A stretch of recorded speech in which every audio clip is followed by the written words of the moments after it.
So I'm taking the idiot sandwich to a whole new level. Today I started with green pepper for a base, added some mayo and sriracha, some turkey bacon, a couple scrambled eggs, some shredded cheese, tomato, cucumber, salt and pepper.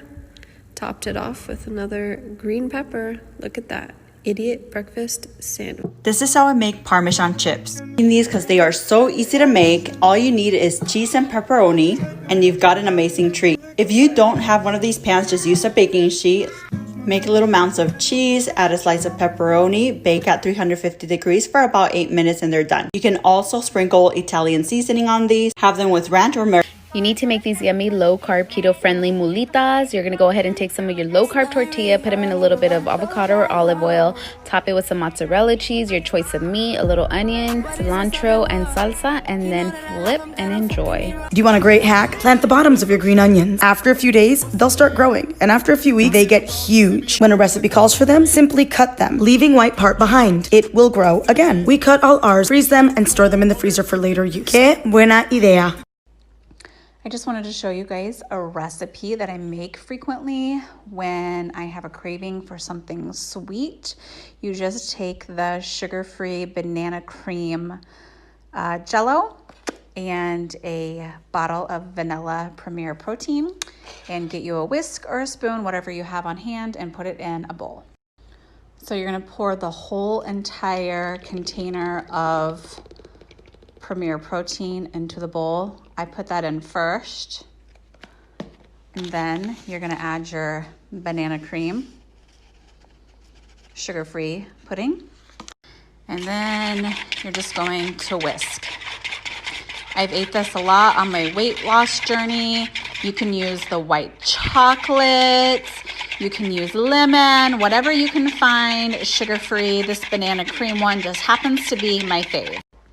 Yes, people, let's make a barbecue chicken Hasselback. Lay a chicken booby on a bed of bacon and slice the chicken up. Fill the slits in with some cheese and wrap it in the bacon. Once wrapped, put in the tray and cover with a BBQ sauce. Then you got the smoky and cheesy chicken Hasselback. Enjoy. Today, I'm gonna make lobster ravioli. 2 cups all-purpose flour, and then I'll make a little well right in the middle. A tablespoon of olive oil.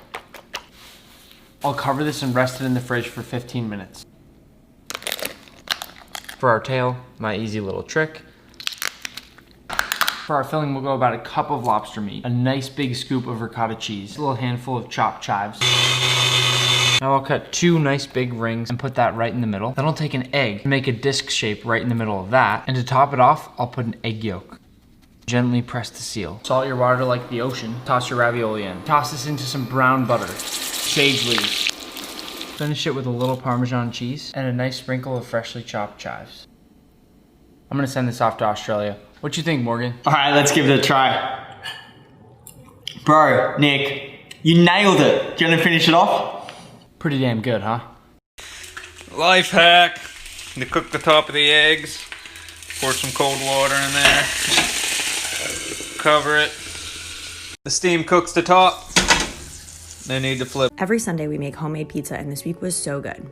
We got eggplant from the farmer's market and I sliced it up for some vegan fried eggplant. Salted the eggplant first for a richer flavor, then the breading. First in flour, then a mixture of oat milk and ground flaxseed, and then seasoned breadcrumbs. I fried them in batches until they were golden brown and then topped them on the pizza with marinara sauce and my homemade cashew Alfredo. You're a busy mama and you don't know what to make for dinner? Check this out. It's called sheet pan chicken. Take a pan and line it with aluminum foil. Preheat your oven to 375. Breast, and you'll want to put some olive oil on them. I like to cut my breast up into chicken tenders. Then you take a packet of ranch, I like the spicy, with the kickin' chicken, and mix it all up in a bowl. I also like to add a little garlic to it, garlic powder. Then you take the chicken and you cover it all, put it on the pan. Take some red potatoes, up and slice. Throw them in a bowl, put some olive oil on. And I like to use the sea salt and the garlic pepper seasoning along with a bit of garlic powder. Some carrots, I slice those up, put some salt and pepper on those. Olive oil, cut up carrots, salt and pepper, and put them on your pan. Now it's time to go in the oven. Dinner will be served. This is one of my favorite summertime appetizers, whipped ricotta on sourdough toast with fresh nectarines and honey. When people say that your ingredients really are important, they're not just saying it to say it. This ricotta is produced very close to me in New Haven. It's honestly so good that I could eat it just with a spoon. But I whip it with salt, pepper, olive oil, fresh thyme, and lemon zest. This was actually a recipe that I learned to make at a restaurant that I used to work at. When I'm too lazy to make my own bread, I buy this sourdough bread from Whole Foods. It's honestly the best bread that you can get in the store. I spread the ricotta on the toasted bread, slice some nectarines, you can use peaches, then finish with some flaky salt to be bougie and a drizzle of honey. How we holding up, people? This is my banana bread recipe that I make about once a week. I've been doing it for years. It's foolproof. We're gonna get 4 nice ripe bananas, put them into a bowl with 2 eggs, a stick of melted butter, and a splash of vanilla extract. This makes up our wet ingredients. You might want to pause and take a screenshot for measurements of the dry ingredients. We're gonna mix that into a separate bowl first, then combine with our wet ingredients, and after that, you have yourself a batter. It's definitely good enough on its own at this point, but I have a big sweet tooth, so I'm adding in chocolate chips. Always line your pan with parchment paper and try not to be a gigantic clown like me and actually get the batter inside the parchment paper. Once you've accomplished that incredibly difficult task, it's time for the oven. We're throwing it in at 350 degrees Fahrenheit for 1 hour. And that is about it. Run a toothpick test after to make sure it's done, let it fully cool before you remove it from the pan, and then go to town. You already know I have a sweet tooth, so don't be surprised when I double down on the chocolate and add some Nutella. It's really not hard to make, it smells amazing, and I promise you're gonna love the result. Best cornbread in the world, 2 eggs, 2 chopped up jalapenos, 2/3 cup of milk,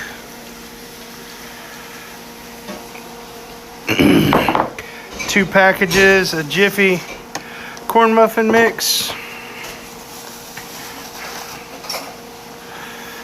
1 bag of super sweet corn, killer stuff. If you've never had it, throw that in there.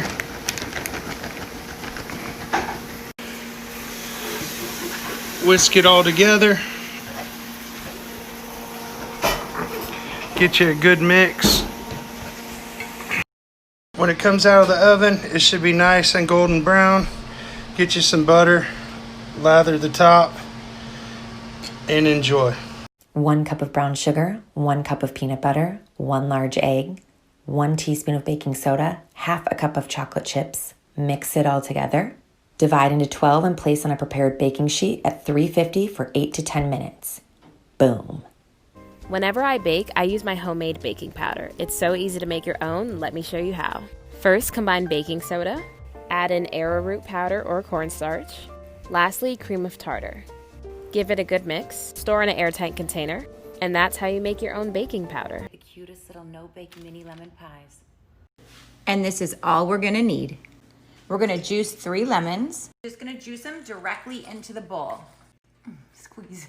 Tap, add it in with the lemon juice. It's 14 ounces. Just pour it on in. We're gonna beat for a couple minutes at medium speed. It's gonna look like that. Oh my God, so good. Open up these cuties. And now we just spoon in the filling. Grab one of the lemons that you juiced and we're gonna zest it for garnish and taste. Refrigerate for 30 minutes or until you're... I have one goal this Halloween and one goal only. That's to get everyone in the Halloween spirit. Make a meatloaf foot. Freak everyone out at dinner. Put some onion toenails on this thing. Add some blood. It's only 1 month long. Let's have some fun. Fry up some bacon. Once it's done, put it in a separate bowl. With that bacon fat, fry up some 1 jalapeno, 1 Roma tomato, and 1/4 of a red onion in the bacon fat. Once that's all cooked through, add it into the pot of beans. Yes, grease and all. It's where all the flavor's at. And there's your bowl. Add You ready to step up your pancake game? You know I got some tricks for you. Now let's go! Start by whisking up your dry ingredients. Separate 2 eggs. Whip up those egg whites until you got some soft peaks going. Now we'll add our egg yolks to the milk, melted butter, and work it in. Optional, but I'm adding a little vanilla. We'll make a little well in our dry ingredients and pour the wet in the middle. Gently work it together. Tiny bit lumpy is okay. Now we'll fold in half our egg whites, and now the other half. Medium heat pan, drop some batter. About 3 minutes, and flip. Oh yes. Another 2.5, 3 minutes, and it's done. Finish with some maple whipped butter and maple syrup. Yes. Coming in for a taste. Oh my Lord. Incredible texture. These are so good. Well, my friends, you know I love you. Let's make the best tagliata di manzo. The rest for 20 minutes. In the meantime, glass arugula, flaky salt. I'm sorry, I can't say flaky salt. Extra virgin olive oil. Fry your steak. Method. 3 minutes. Parmigiano Reggiano. Evo.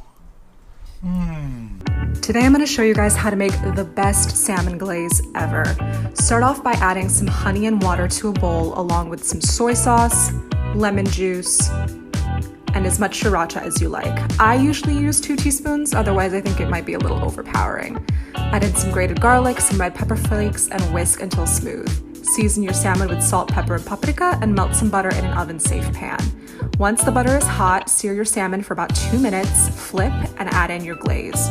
Once the glaze starts to bubble, go ahead and baste your salmon a couple times, making sure each is coated with the glaze, and broil for about 4 to 6 minutes. Baste it again, sprinkle with some fresh sesame seeds, maybe some scallions, and